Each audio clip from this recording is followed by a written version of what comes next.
సంతానం కావాలన్న మీ కలను నిజం చేసుకోండి. 49 అంటే సంతానం, 49 అంటే సంతోషం. వివరాలకు సంప్రదించండి. నమస్తే రమగారు. నమస్తే జయ.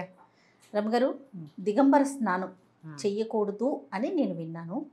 అంటే ఈ రోజుల్లోనా జయ అసలు ఎవరు చేస్తారు కాకుండా అలా నన్ను అనకుండా అసలు దిగంబర స్నానం ఇదివరకు చేసేవారా? ఇది వరకు అంటే దిగంబరగా ఒంటి మీద బట్టలు లేకుండా స్నానం చేయకూడదు అనేది ఒక సిద్ధాంతంగా.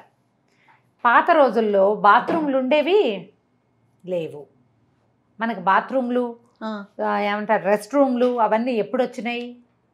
పాత రోజుల్లో ఏం చేసేవాళ్ళు, ఏదో కాస్త నదికి వెళ్ళి స్నానం చేసేవాళ్ళు, బావి దగ్గర స్నానం చేసేవాళ్ళు, అంతే. లోటా పార్టీ చెంబు పుచ్చుకొని బయటికి వెళ్ళాల్సి వచ్చేది. పాత కాలంలో ఇలాంటి అవకాశాలు లేవు కదా జయ.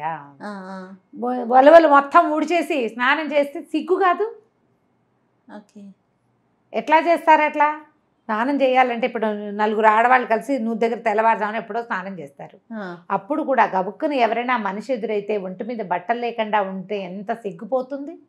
ఆడవాళ్ళైనా ఒకళ్ళనొకళ్ళు, మగవాళ్ళైనా మగవాళ్ళు కూడా ఎవరైనా సరే, మగవాళ్ళు అయితే కౌపీనం ధరించాలి తప్పకుండా, గోచి. స్త్రీలకి ఒక వస్త్రం ఖచ్చితంగా ఒంటికి చుట్టపెట్టుకుని చుట్టపెట్టుకుని ఒక చిన్నది చున్నీ లాంటిదైనా సరే చుట్టపెట్టుకుని స్నానం చేయాలనేది పురాతనమైన నియమం. అదే నేను అప్పట్లో నదులకి నదికి వెళ్ళేవాళ్ళు, చెరువుకి వెళ్ళేవాళ్ళు, కాలువ గట్టును స్నానాలు చేసేవాళ్ళు, కాలువలో స్నానం చేసి తడి బట్టలతోటే ఇంటికి వెళ్ళేవాళ్ళు. కాదు రమ్మగారు, అదే చెరువులో అన్ని పనులు చేసుకునేవారు కదండి. అంటే కొంచెం బట్టలు ఉతుక్కోవటం, స్నానాలకి, తాగటానికి మళ్ళీ వేరుండే మంచినీళ్ళ చెరువు ఒకటి ఉండేది. మంచినీళ్ళ చెరువు వేరు, రేవులు వేరు, కాలువలున్న ధోరణి వేరు, చెరువుల ధోరణి వేరు. రేవంటే ఏంటండి? రేవంటే మనం దిగడానికి బ్యాంక్స్ మనం దిగడానికి వీలుగా. ఇప్పుడు నది ప్రవాహం ఉంది, కొన్ని చోట్ల రేవులు ఉంటాయి. రేవంటే ఇప్పుడు మనం నది ఇట్లా పోతుంది, గట్లు ఎత్తుగా ఉంటాయి కదా, కొన్ని చోట్ల గట్టు పల్లంగా ఉండి మనం నదిని చేరుకోగలిగే ప్రాంతాన్ని రేవంటారు. మెట్లు కట్టించుకొని పావంచాలు అవి కడతారు, కొన్ని చోట్ల మెట్లు కట్టినవి. ఊళ్ళో వాళ్ళే ఈ కాలువలోకి దిగడానికి మెట్లు ఏర్పరచుకోవటం, చెరువులకి మెట్లు ఉంటాయి. తర్వాత ఒడ్డు నుంచి దిగటానికి వీలుగా ఉండేదన్నమాట. ఒడ్లు పల్లంగా ఉండి దాంట్లోకి లోపలికి దిగి మనం నీళ్లు తెచ్చుకునే వీలు అవన్నీ ఉండాలి కదా. ఇలాగా చెరువుల్లో స్నానం చేసేవాళ్ళు, నదీ స్నానం, కాలువల్లో స్నానం, బావి దగ్గర స్నానం, పైకి సొంతంగా బాత్రూములు లేకపోవటం, బాత్రూములు కట్టుకోగలిగే అవకాశం లేదు ఆ రోజు. మొన్న దాకా కూడా మనం యాడ్స్ చూసాం, టాయిలెట్స్ కదండి. అవును, అదే ఇప్పటికీ కూడా నదులలో స్నానం చేసేటప్పుడు దిగంబరంగా స్నానం చేయకూడదు. చిన్న పిల్లలకి కూడా ఒక వస్త్రం ఉంచాలి ఒంటి మీద, నదుల వరకు ఖచ్చితంగా. మనం బాత్రూంలో లోపల స్నానం చేసేటప్పుడు కూడా ఈ బట్టలు ఉంచుకోవాల్సిన అనే ఒక ప్రశ్న వస్తూ ఉంటుంది కదా. అయితే దానికి ఆ నియమం ఉండదు. మన ఇంట్లో మనం స్నానం చేసేటప్పుడు ఒంటి మీద బట్టలు ఉండాల్సిందేనన్న నియమం సాధారణంగా లేదు.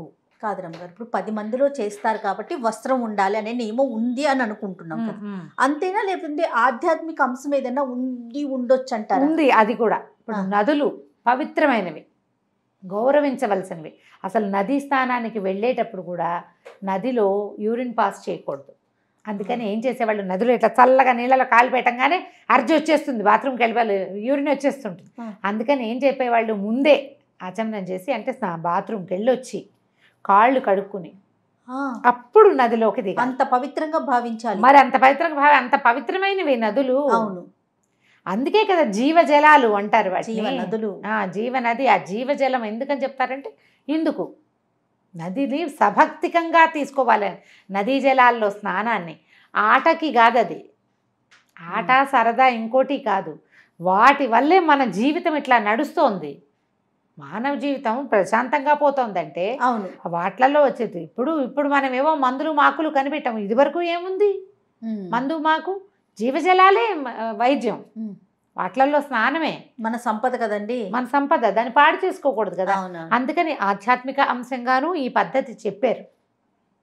ఇంతకంటే డీప్ రూటెడ్ థింగ్ ఇంకేదైనా ఉందేమో నాకు తెలియదు జయ.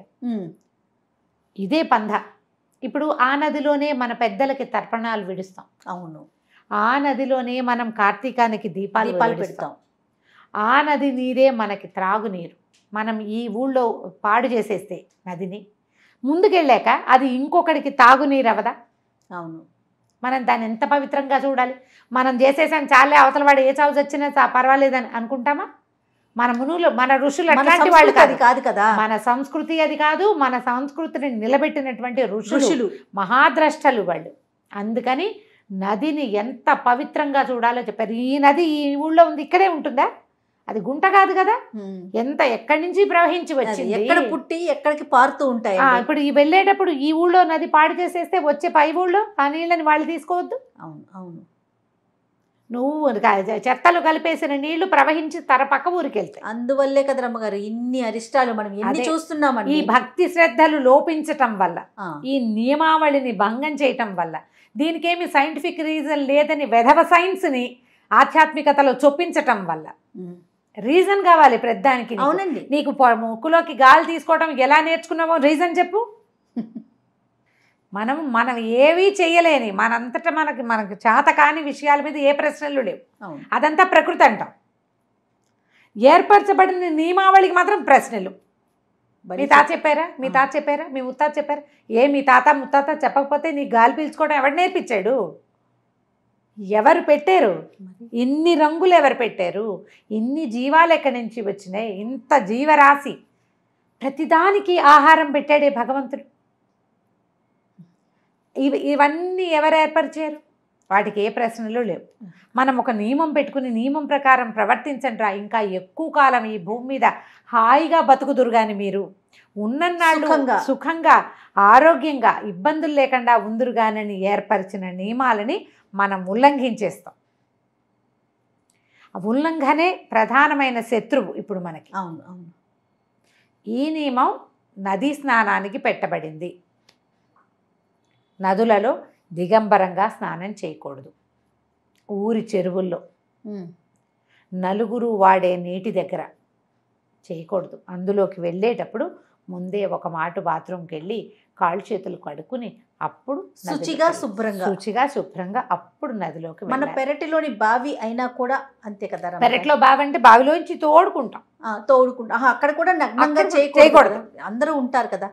ఆకాశం చూసే చోట నగ్నంగా చేయకూడదు, అది నియమం. మనం ఆకాశం చూసే చోట చేయకూడదు. పెద్దవాళ్ళు అట్లా చెప్తారు. తడిక కట్టుకుని స్నానం చేసే పద్ధతులు ఉండేవి కదా, అప్పుడు కూడా వస్త్రం ఉంచుకునేవాళ్ళు. ఇప్పుడు మనకి క్లోజ్డ్ బాత్రూమ్స్ వచ్చినాయి, అంతే. ఇప్పుడు అవసరం లేదు. ఆ తడిపిన బట్టలను ఇంట్లో నుంచి తీసుకెళ్ళి అదంతా తడిసి అప్పుడు ఏం చేసేవాళ్ళు అంటే, నదిలో స్నానం చేస్తారా, స్నానం చేసి బయటకు వచ్చాక పొడి బట్టలు కట్టుకుని ఈ బట్టల్ని అక్కడే జాడించి పిండి ఆరేసుకునేవాళ్ళు, లేదా పిండిని బట్టలు తీసుకుపోయేవాళ్ళు ఇంటికి. అప్పుడున్న పద్ధతి, ఆ రోజున ఉన్న అవకాశం ఇప్పుడు లేదు.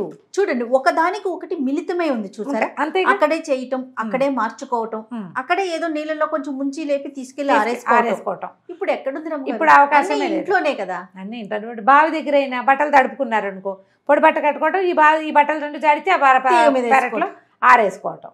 ఇప్పుడు మన ఇంట్లో ఉన్న బాత్రూంలో నుంచి మనం బయట బాల్కనీలో వేయడానికి కొంచెం కష్టం. అవును. అవకాశాలు ఉన్న వాళ్ళు చేస్తారేమో. ఈ నియమం వచ్చిందంటారు. ఈ నియమం పెట్టింది దానికోసం. అయితే శాస్త్రం ప్రకారం మనం నదీ స్నానం చేసేటప్పుడు పిల్లల్ని కూడా దిగంబరంగా ఉంచకూడదు. పసిపిల్లలకు కూడా గోచి అయినా పెట్టాలని చెప్తారు. ఓహో, ఓకే. బట్టలు లేకుండా టగిమని లాగులిపేసి పిల్లల్ని నదుల్లో నింపద్దు. బట్టలు తడిసిపోతే తీసుకెళ్ళటం ఎలా లాంటివి ఆలోచించకూడదు. అక్కడ నదిని గౌరవించాలి. ఆ నదులే మన జీవాధారాలు, ప్రాణాధారాలు అవి మనకి. అందుకని వాటిని దైవస్వరూపంగా భావించి గౌరవించి ఈ రకంగా చేయాలి. తప్పకుండా. నమస్తే. నమస్తే జయ.